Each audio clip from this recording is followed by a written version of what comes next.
10 minutes.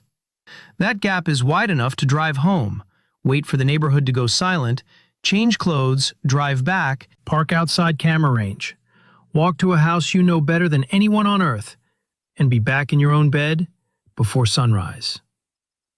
Body language experts who reviewed the FDI footage used a specific term for how the suspect moved through Nancy's porch. They called it ownership behavior.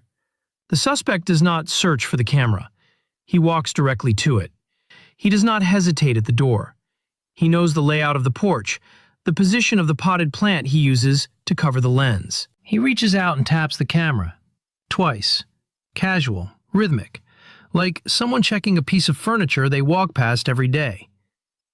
That is not a stranger's movement. That is muscle memory. 20 years of Friday night dinners encoded into a body.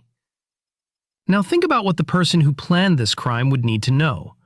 The cameras, not just where they are, but whether they record.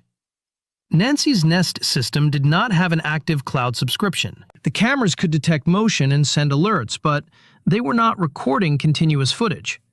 The FBI had to partner with Google to recover residual data from back-end servers. The only people who would know those cameras were essentially props are the people who spent time in that house. The people who helped Nancy with her technology. The people who saw the camera every week and knew she never paid for the subscription. The gate. Nancy's front property has a wrought iron security gate. In the FBI footage, the suspect passes through without forcing anything. No tool marks, no prying. Either Nancy left it unlocked, possible for an 84-year-old woman who has felt safe in the same home for 40 years, or someone made sure it would be open. Someone who was standing at that exact gate 4 hours earlier saying goodnight. The medication. Nancy's essential medications were on the kitchen counter. The sheriff confirmed they managed conditions that could become life-threatening without daily dosing.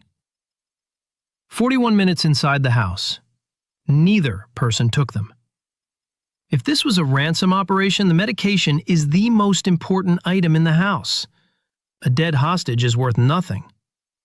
Leaving the pills behind means either the kidnapper was so incompetent they did not understand an 84-year-old woman with a pacemaker needs her medication, or they already knew she would not need it, because keeping her alive long enough to collect a ransom was never the plan.